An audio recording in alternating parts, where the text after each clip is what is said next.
Hello, one and all. This is the Cultured Mind Forum, hosted by the Center for American Culture and Ideas. I am your host, the president of the aforementioned center, Daniel Asia. We are here with William Meyers, photographer and photography critic. Mr. Meyers was born in 1938.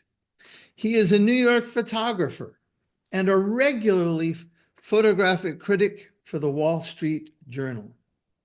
He has also written for the New York Sun, the Weekly Standard, Commentary, and Standpoint in the UK. Besides Music New York, his photography projects include Outer Boroughs, New York Beyond Manhattan, Civics and Alternate Manhattan. Meyers' photographs have been published in Art News, City Journal, the New York Times, and elsewhere. They have been exhibited in museums here and in Europe, and in group shows and solo gallery exhibitions.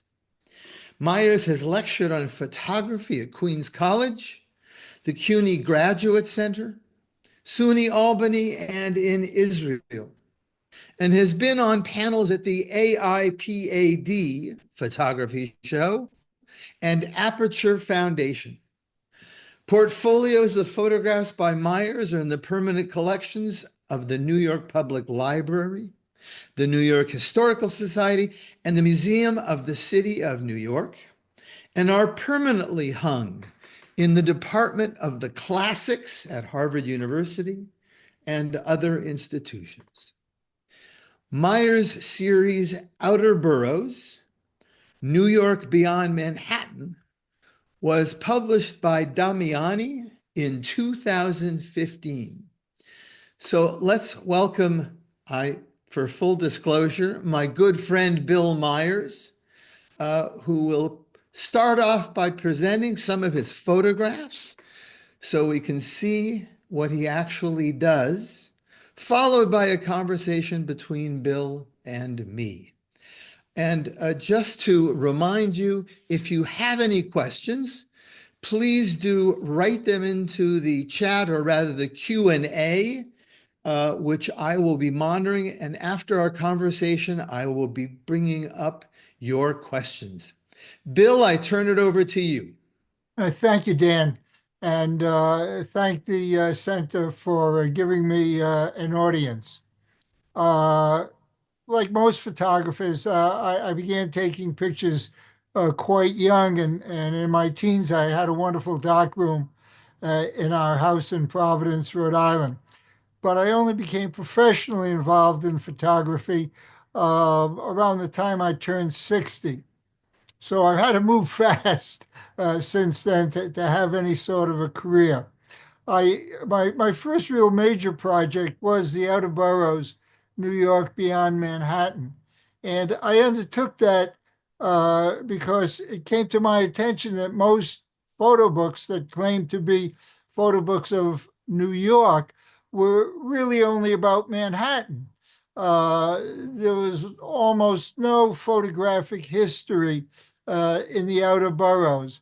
A few photographers had done projects on specific places, like Coney Island, for instance, but nobody had tried to show what the outer boroughs look like. And we're talking here about Brooklyn, Bronx, Staten Island, and Queens. One of the reasons for that is that they're just not so interesting. But that was the challenge to me because something like 6 million people live in the outer boroughs, and many millions of them work there. And a place where people live and work is, by definition, got to be of some interest. So I tried to find ways uh, to make relatively uninteresting vistas interesting. I'll show you a few if I do this IT properly. Am I online? Dan? I don't see your PowerPoint yet. Oh, it says turn on, launch slideshow. Uh, There we go. That should Oh, do it. okay. So this is a picture from Middlesex, Middle Village, Queens, about the center of the borough. Bill, I'm sorry to interrupt. We're still not seeing the image. If Robert can come in or Josh to help, we'll get it momentarily. Make sure you, Dan, are selecting William Meyers' screen at the top of your Zoom workplace. You may not be actually looking at it. Ah, there we go. Oh, okay. So I'm on. You are. Okay, terrific. Okay, so as I said, this is Middlesex, Middle Village rather, in Queens. And what you see most prominently in the picture is these two-story wood frame houses, which is a very typical working class residence. And in the backyards, the above ground pools that would also be typical of that socioeconomic group. And you can get a sense of its geographical distance because Manhattan is way, way off in the distance. And you can get a sense of the distance in time from when I took this picture, which was 7 years ago, because you can also see in the far distance the two towers of the World Trade Center, which were rather spectacularly demolished. Uh, and as I walked around um, the boroughs, one of the things that interested me was people at work and anybody who gets up in the morning, goes off to work, and supports a family or even just himself or herself. I have a lot of admiration for that, and so I included in the project pictures of many people who were working in the outer boroughs. This man in Brooklyn owned this little diner. He had cultural aspirations. On Wednesdays, there was an open mic for poetry, and for $1, you could eat all the spaghetti you could manage to eat. Um, Another one of my projects uh, is Music New York.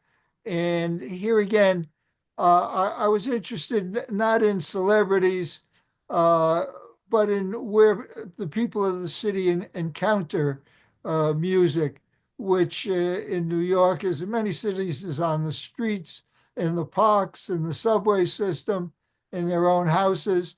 This is a bar in Brooklyn that has different music every night of the week. One night it's country and western. One night it's jazz. One night it's reggae. Uh, the night I was there it was klezmer music. This woman is a particularly talented accordionist and played in a group uh, at the bar. Here at the opposite end of the audience scale, uh, this man composes music. He's not a professional musician, but he's had a career, an amateur career, uh, composing music and playing it. Here he is getting ready for a concert in his apartment that he will play for, well, mostly for friends. Another one of my projects is alternate Manhattan.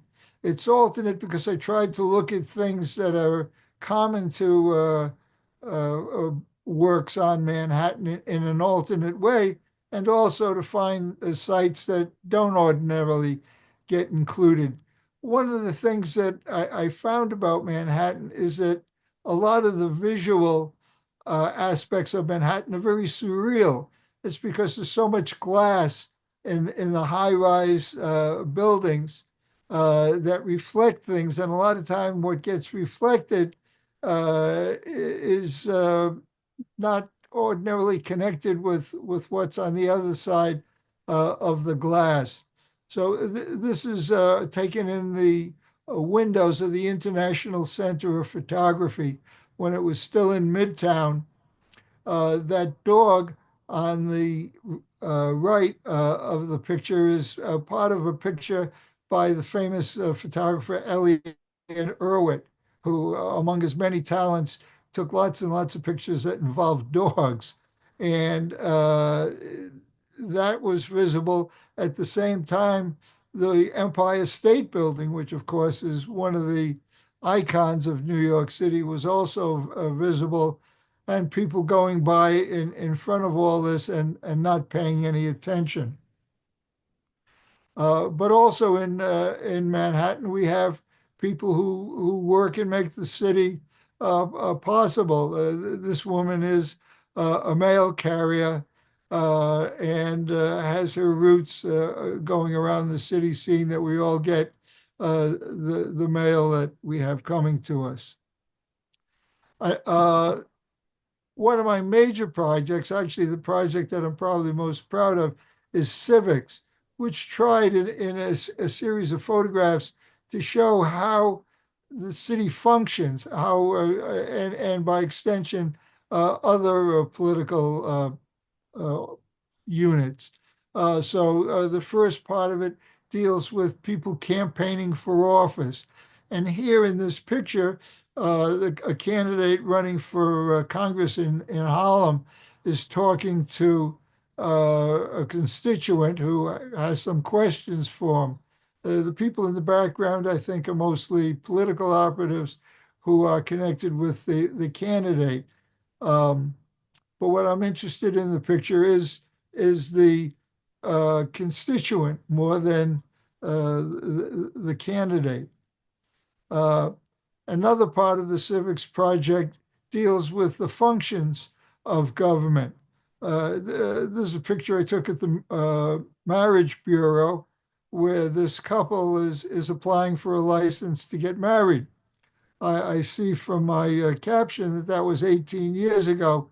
So I hope they're happy wherever they may be now. Another major section of the civics project is demonstrations where people can take to the streets to complain about something. They almost always are complaining about something. Only occasionally are they applauding something. This was the Occupy Wall Street demonstration in Zuccotti Park, which attracted lots and lots of attention. I saw when I went there, well, the demonstration I thought was pretty much of a clown show, and that the tour buses which were coming down Broadway, which is the eastern boundary of Zuccotti Park, the tour buses, there was an endless line of tour buses, and they were hugging the curb. So the people on the upper deck of the tour buses could look into the park.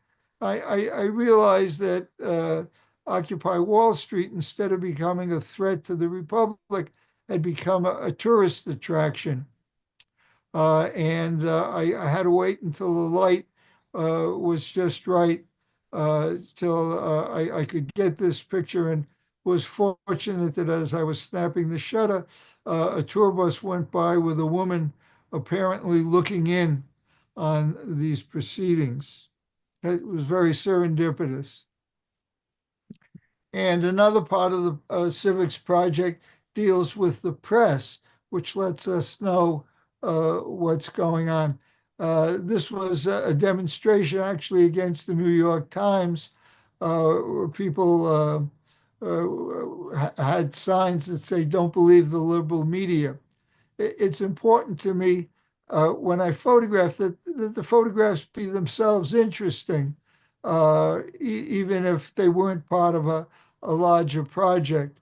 And when I saw that the signs were printed on a translucent material that lets you read them from behind, I thought that made an interesting way to photograph the demonstration. And finally, there's an important section called social capital. Social capital is what happens in a community that lets people know that their neighbors are looking out for them and that they can rely on people.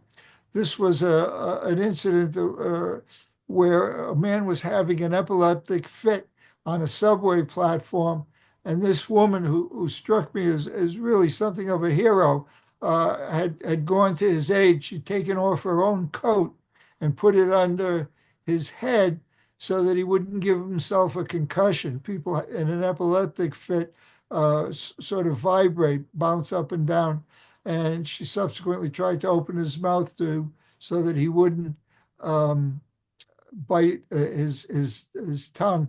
Other people had gone to call 911 for a police emergency and to let people in the ticket booth know what was going on the platform. So this was a very striking example of building social capital, knowing that people in your vicinity will come to your aid if that's necessary. And I'm going to stop this and face Dan's questions. I hope that was interesting. That was great, Bill. Um, I'm, we haven't talked about photography together for a while. Not only do you take pictures, but you're a student of photography. You have to be if you go around looking at other people's photography, trying to place it in context. So this is an impossible question, but I love impossible questions. And that is, there are going to be a lot of people who say, yeah, I know what photography is. It's pretty obvious. Somebody takes pictures and have no sense of the history of photography and what's gone on. Can you give those people just a little bit of your own sense of what the history of photography is? Well, Again, it's a huge question. I understand yeah, it, but give us your sense of how did we start and where are we now in your well, sense?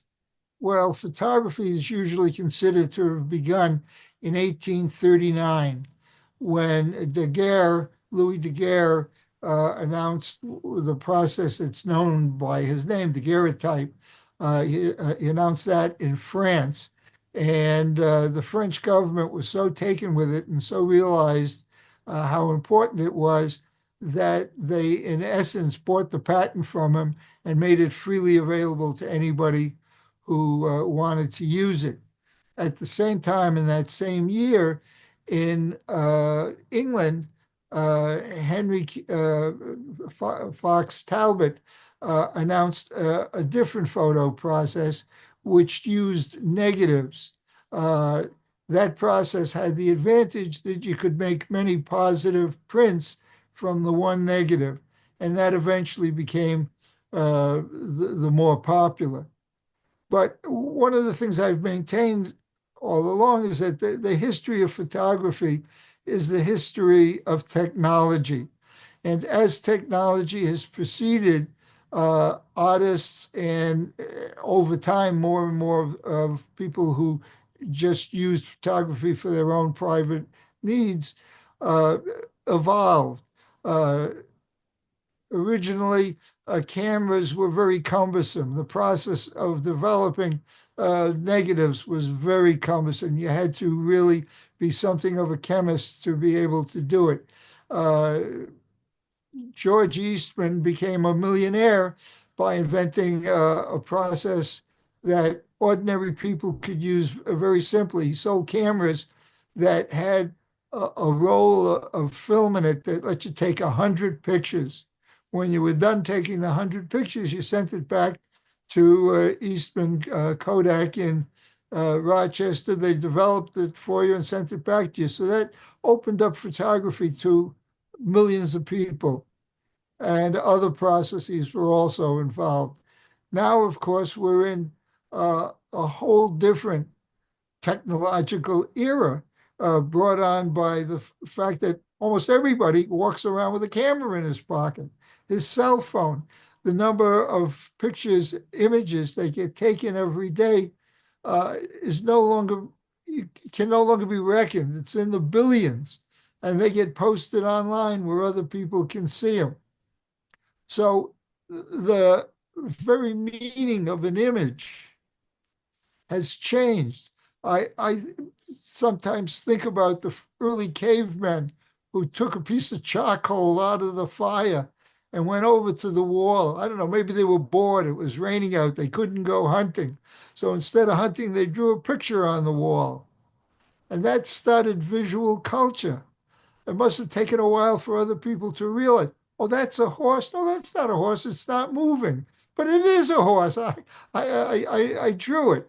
Um, so we're at another inflection point in the history of visual culture. Where we're going to end, well, there are learned professors who write about this, but I'm not one of them. I just go out and take my pictures and do the best I can. Well, that's what most artists tend to do, Bill, in really any medium.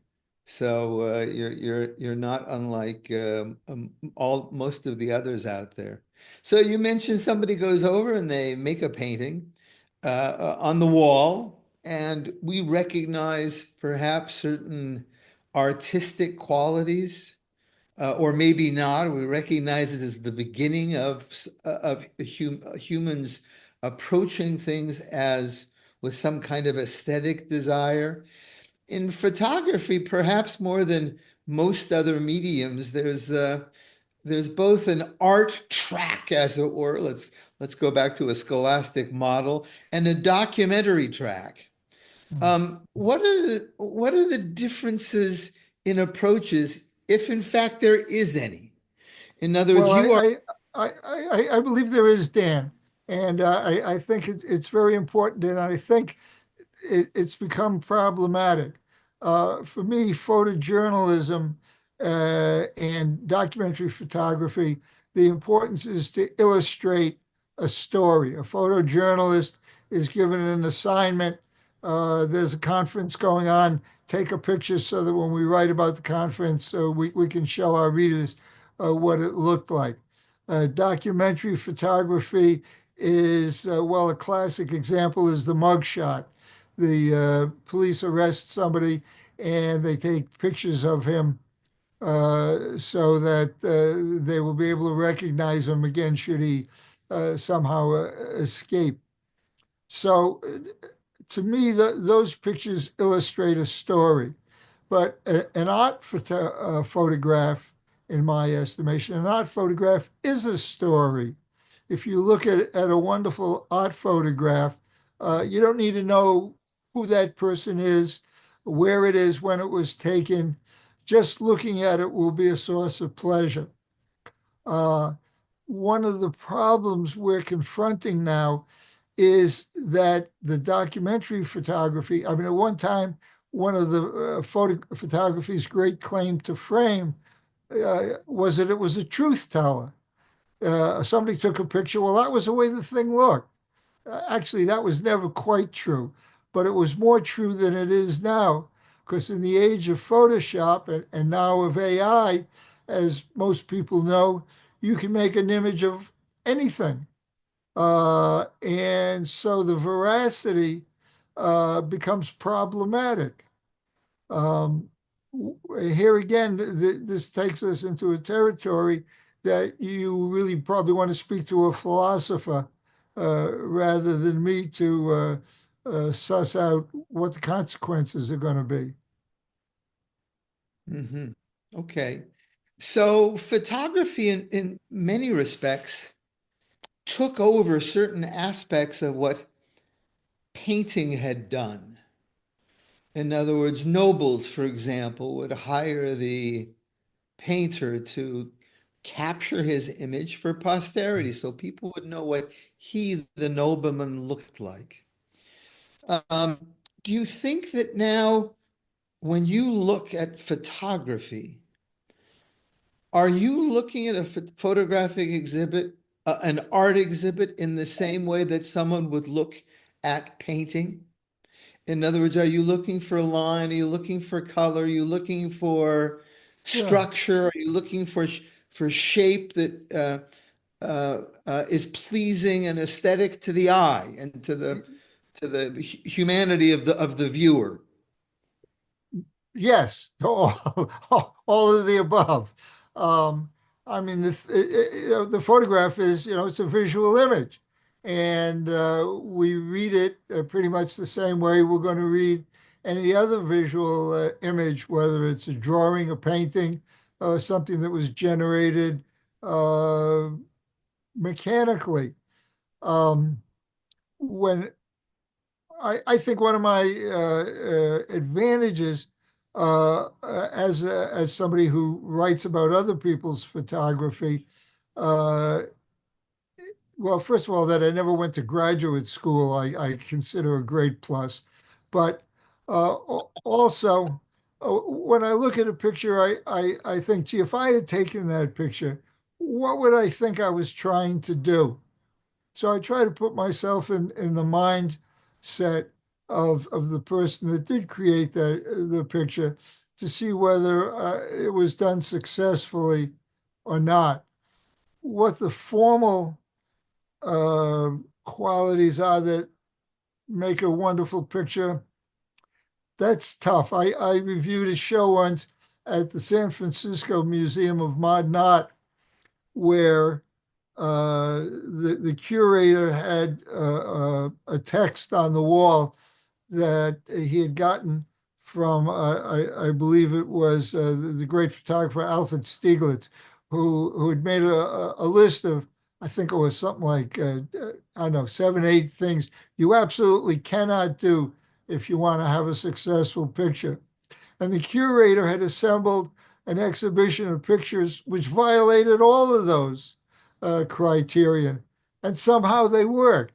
Uh, so, so the thing is, I mean, a good picture is frequently going to have a surprise in it. It does something that you're not supposed to, or at any rate that you weren't expecting uh, people to do. That's a great answer. Thanks.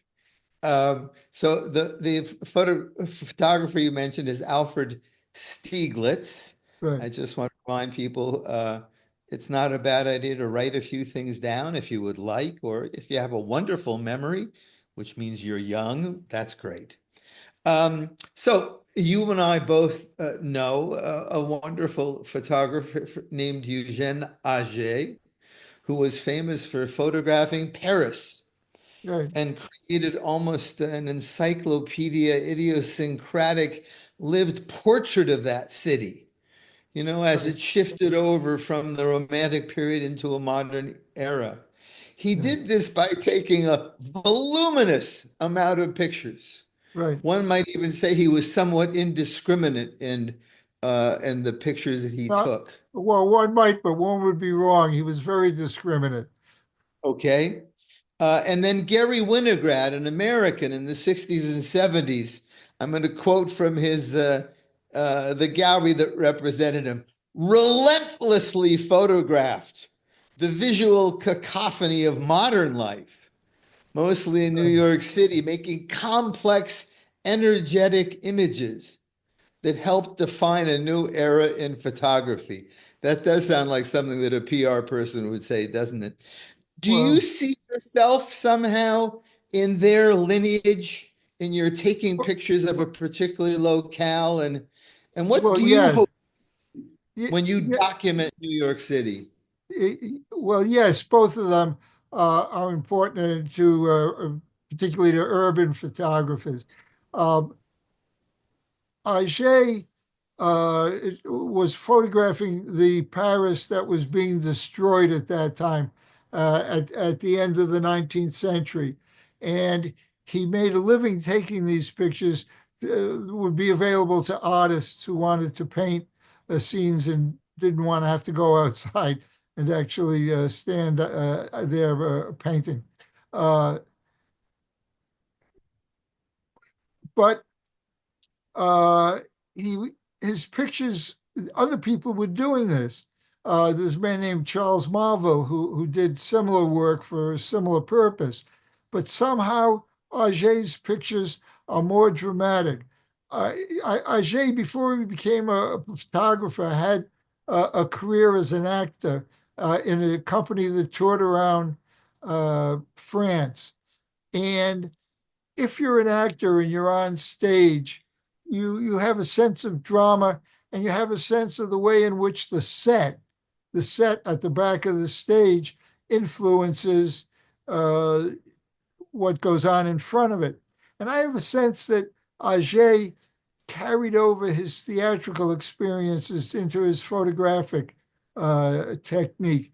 There are people who have said that a lot of times the way he photographed alleys and streets and important buildings, it made it look as if they were a crime scene that hadn't taken place yet.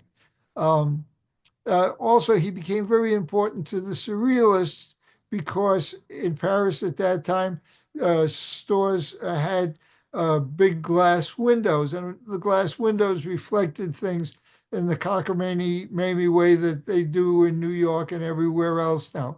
So he was definitely an influence on me. And Gary Winograd also. If you're taking photographs of people on the street, uh, Winograd was photographed mostly in Midtown Manhattan, and as I said earlier on, I did a lot of photographing in the outer boroughs where the density of population is just very different. Uh, but he set a mark for what that type of photograph can be. Just random photographs of people walking down the street. Mind you, he took thousands and thousands and thousands of pictures to get the ones that somehow hung together and that would be a source of pleasure to people looking at them. But then again, most photographers take far more pictures than they want to let anybody see. I don't know Me if you too. know, but his archive is here at the Center for Creative Photography. Yeah. I think they said that they have 246,000 images of his, many of them which have not been developed yet. Right. When he was really somewhat manic, and at the end of his life, he had cancer and seemed to just keep photographing and photographing and photographing, and never had in those days. Of course, the only photography there was on film, and he typically used the 35 millimeter camera.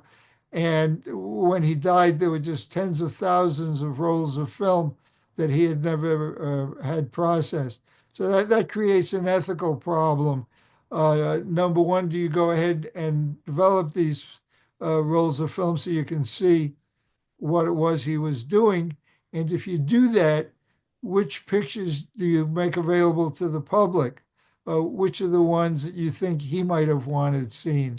It's again, this is an ethical problem that philosophers discuss. Yeah. So you mentioned the philosopher. Thank you so much for that. There was a wonderful philosopher that you and I both know named Roger Scruton.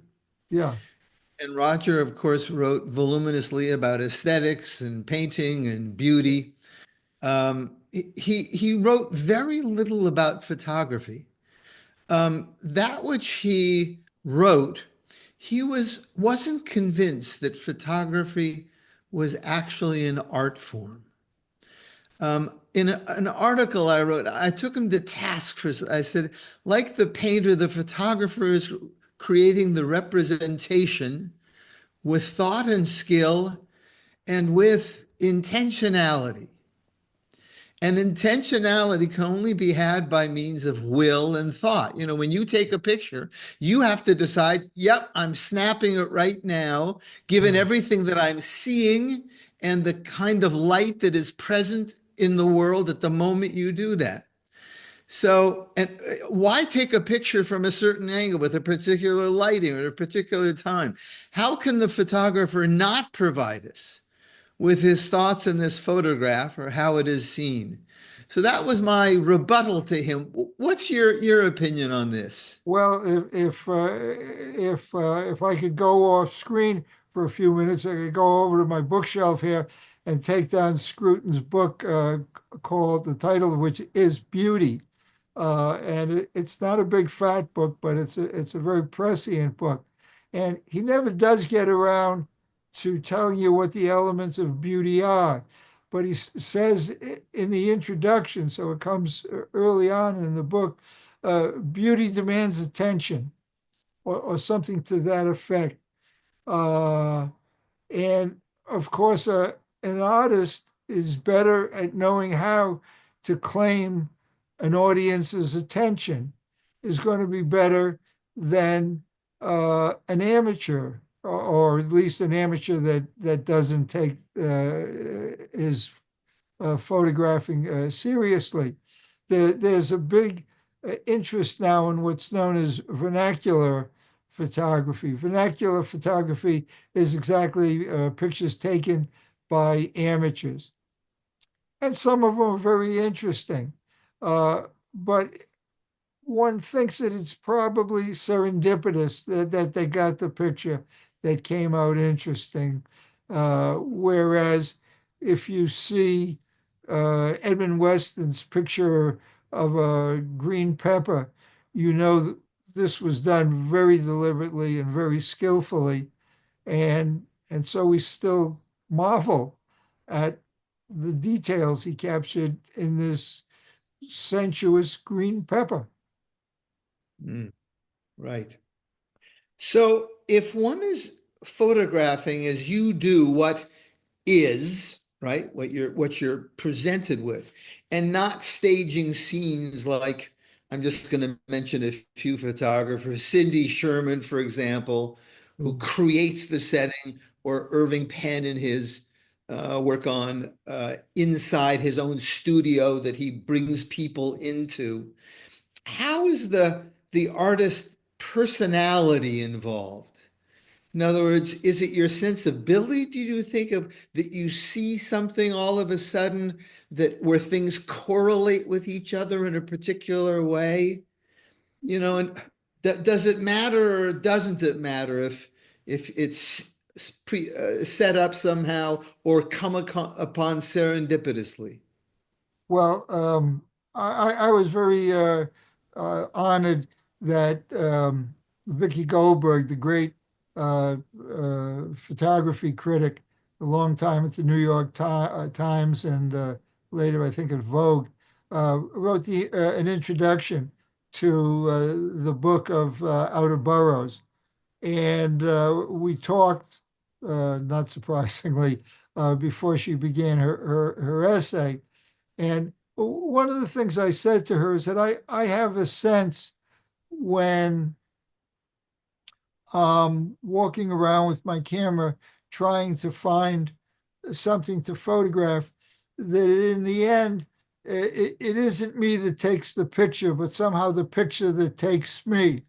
I'm suddenly alerted to the fact that now, and that's when I have to click the shutter and hope that I've made the correct estimate of the distance and the speed and the diaphragm opening, and that what I'll end up with is what took me.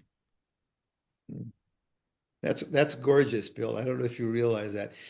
What you're saying is, all of a sudden you find yourself in the flow of whatever scene that you are in, and you become a part of it. Is Yeah, that a fair way of saying that? The flow of the yeah, life around you.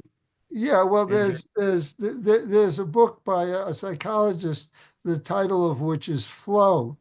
Uh, yeah, he has a totally unpronounceable Czech, a Polish name, so I can't give him credit.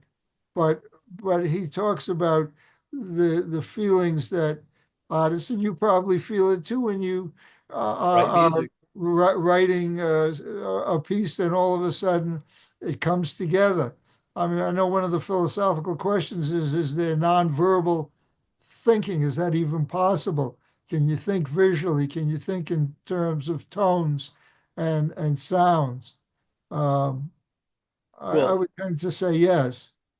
as an artist, I would definitely say yes, and you would say yes. I'm just reading a wonderful book by a fellow named Ian McGilchrist, Yes. um, called the matter of things. And of course, he says that we are stymied by our reliance on our verbal acuity, that in fact is a stumbling block for our achievement, our ability to experience the world. And by experience, he really means to experience the flow of the world. So this is Right. Well, astounding, wonderful what you just said. oh, okay. Well, actually, I've read the book as well, all Amen. 1,500 pages. God And help you and God help me. So we're going to talk about that. I didn't know that. We'll go well, over it. I agree with you. I mean, one of the things McGilchrist does, I think, try to do in the course of the book is to open people up to new ways of experiencing the world. Yeah, which he thinks is, of course, is the only way. He's concerned that Yeah. that our ultra rationality that comes, as he says, I won't go into this Yeah. deeply, but one side of the brain should Yeah. be subservient to the other side that takes in the world as flow and the experiential rather than the ultra rational. But I'm getting off. So here's a problem for us. What do you Okay. do, Bill? You just said, yeah, a problem with Winograd who took so many goddamn pictures, excuse my French. And then also, what do you do with photography where you can make any number of prints that you want? I mean, why would a Weston or a Sherman stop at 20 or 50? Is it because they become less valuable? Are they really originals? What happens when somebody Well, dies and somebody then decides they're going to keep printing? Well, one of the things that I think about is what happens when art becomes a commodity, when it has a commercial value. This is a real problem. In photography, there's a history of the commercialization of photography. And it really wasn't until late in the 20th century that you could sell a print for, more than a few bucks. And then once the uh, auction houses got a hold of it.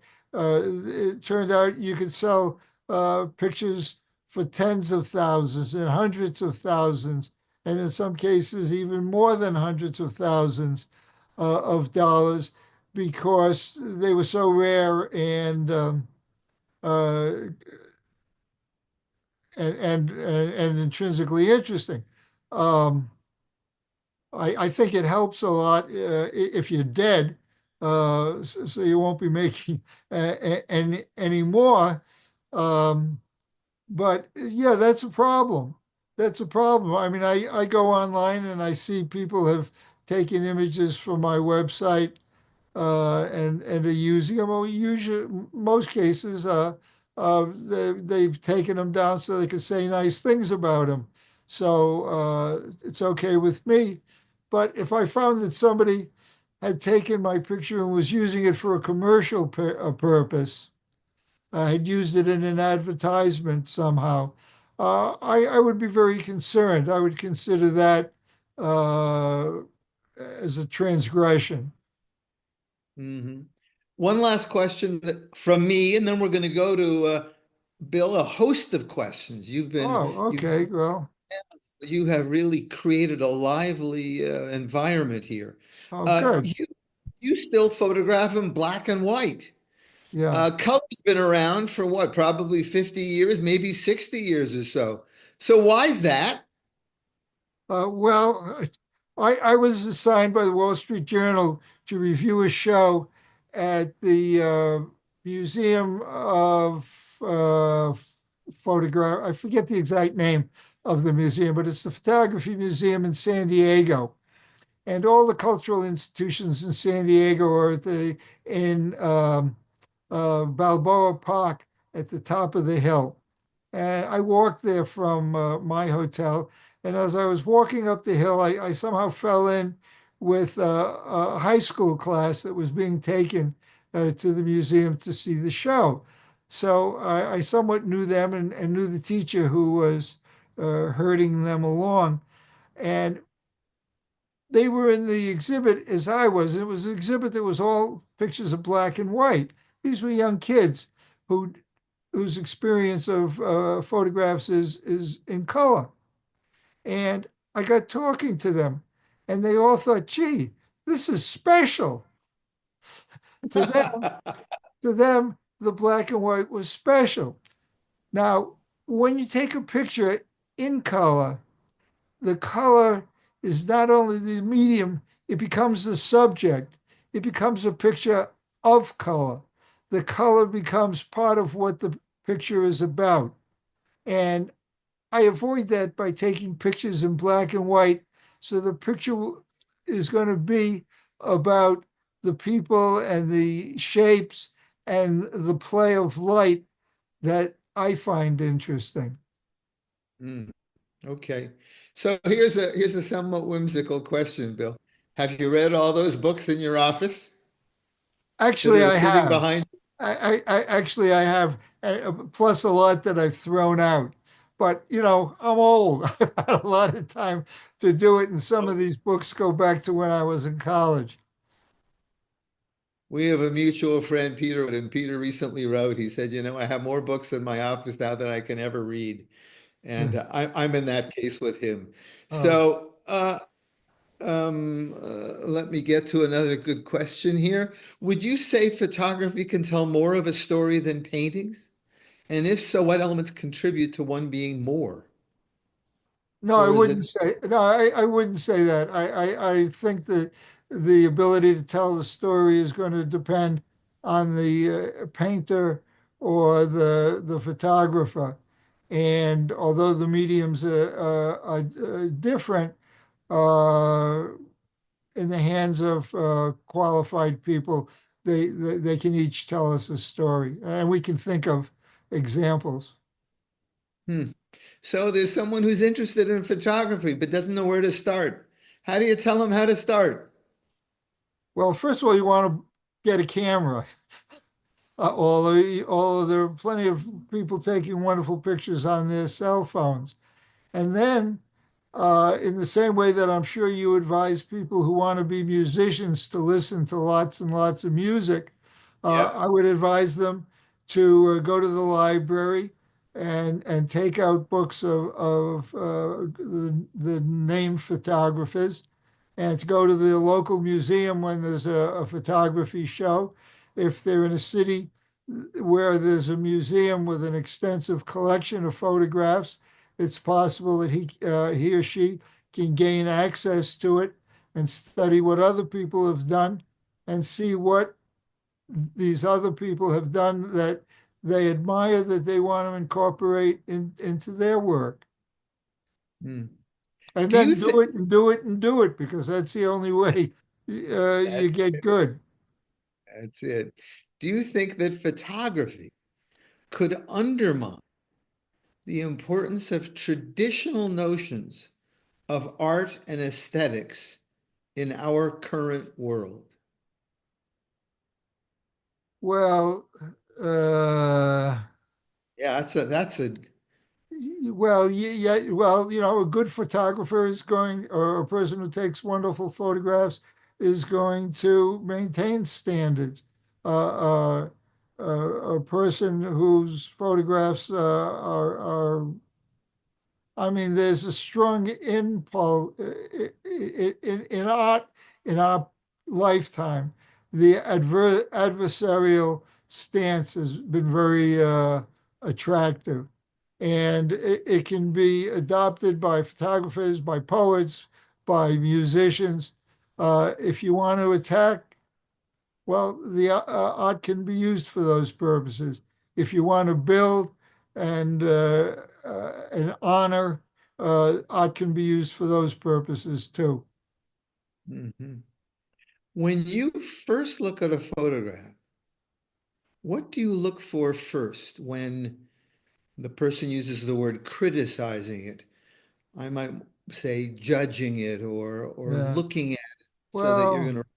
I don't consider myself a critic because I'm not sure exactly what's entailed. I consider myself a reviewer.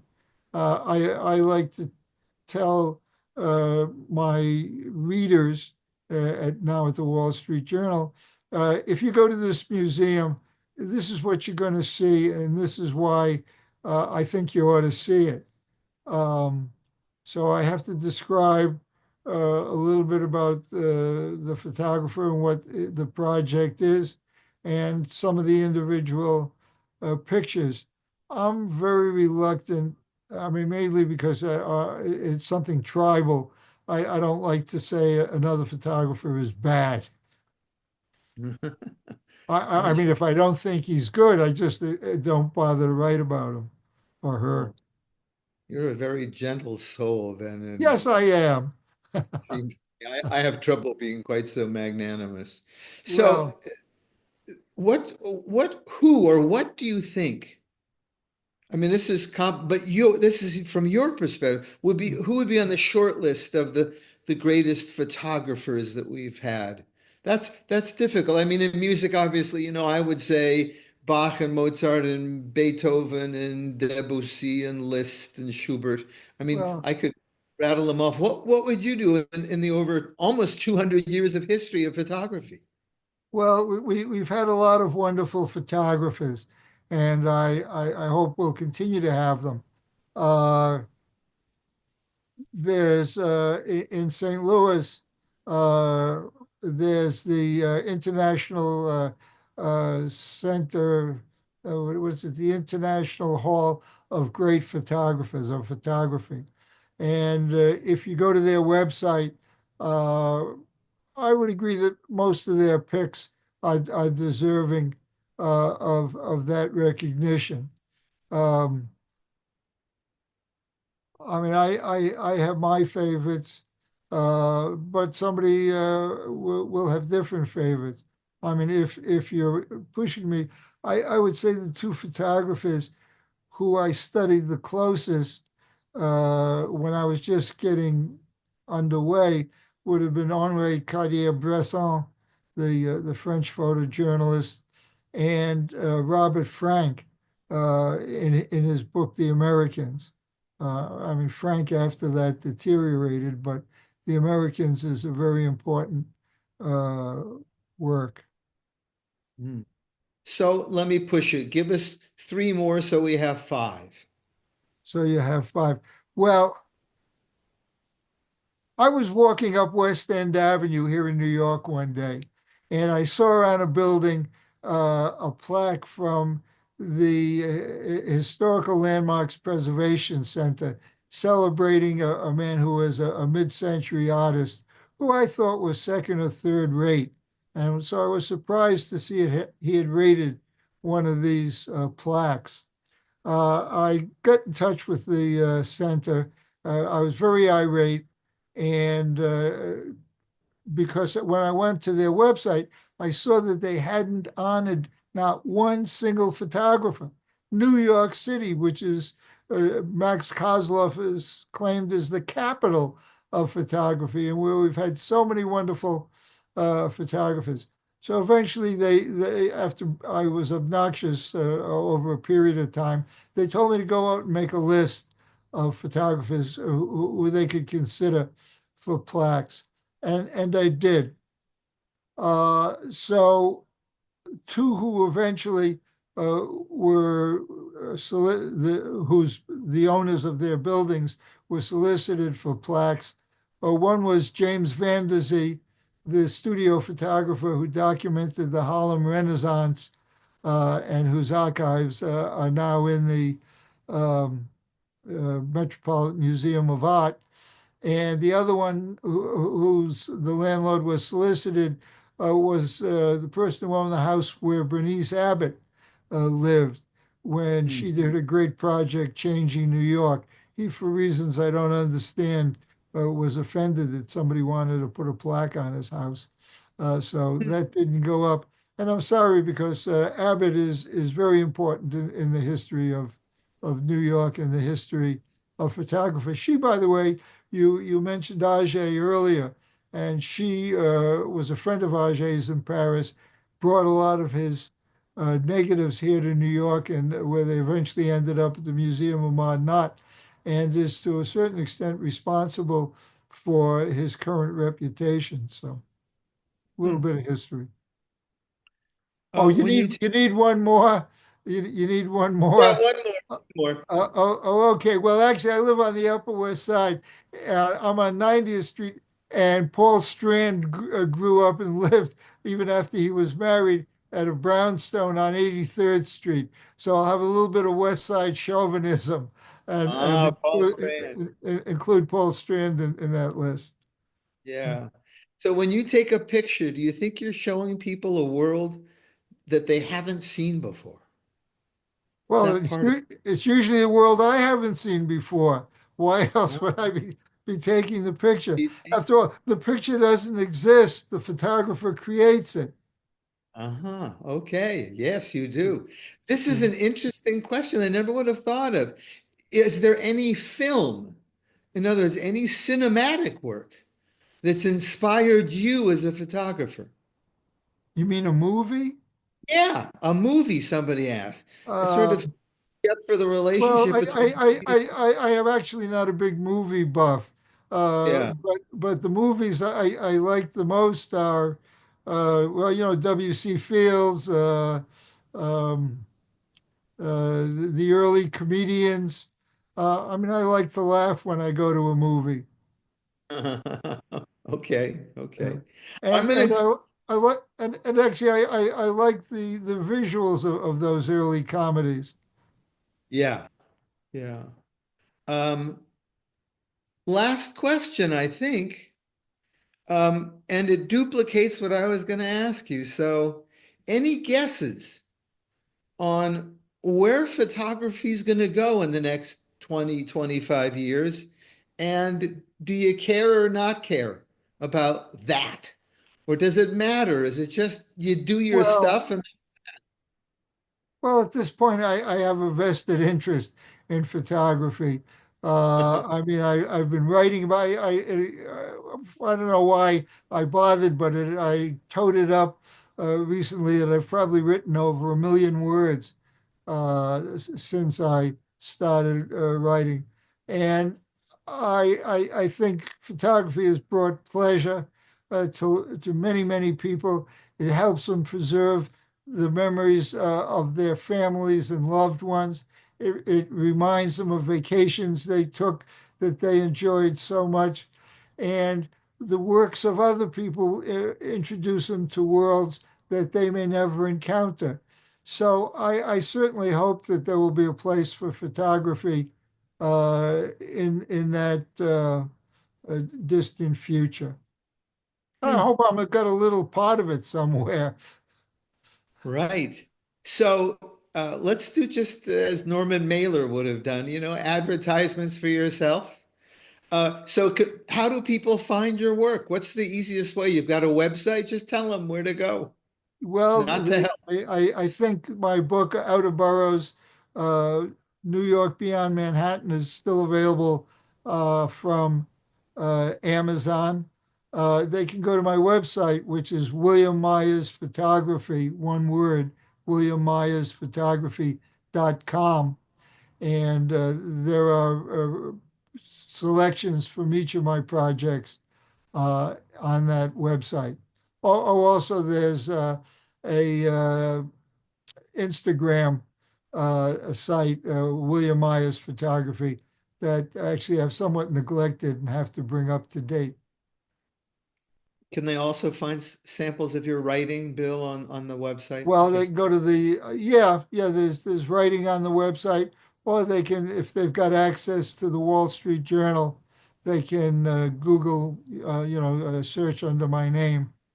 Uh, I can see an article I wrote about Ouija, the photojournalist of crime, last week. oh, good. Okay. Is there a place where they can sign in somehow to see the updates of any new things that have come that you've written very recently, or does that simply they Well, need to go? recently it'll probably be in the Wall Street Journal. But also, if they go to my website, I think they'll can get to the address of the Nalia Alexander Gallery, where they can own some of these pictures for very self. Put them on the wall. Why not? Why not? Hey, Bill, I want you to know you are the first photographer we have had on the Cultured Mind Forum, and it's been an absolute pleasure to have you on. And I look forward to seeing you on my next trip to New York, you and Nama as well. Okay, well, we look forward to seeing you. So thank you again for inviting me, well, to Arizona and to the world. There you go. Well, thank you for giving us a couple hours of your time, Bill. Take care and have a good evening. You too. Bye-bye. Bye-bye, everyone. Thanks for joining us. Look forward to seeing you in March for the next and final Cultured Mind Forum of this academic year, but for the spring. That will be with Benjamin Ginsberg, who will be talking about his new book on anti-Semitism. Wherever you are, I wish you well. Bye-bye.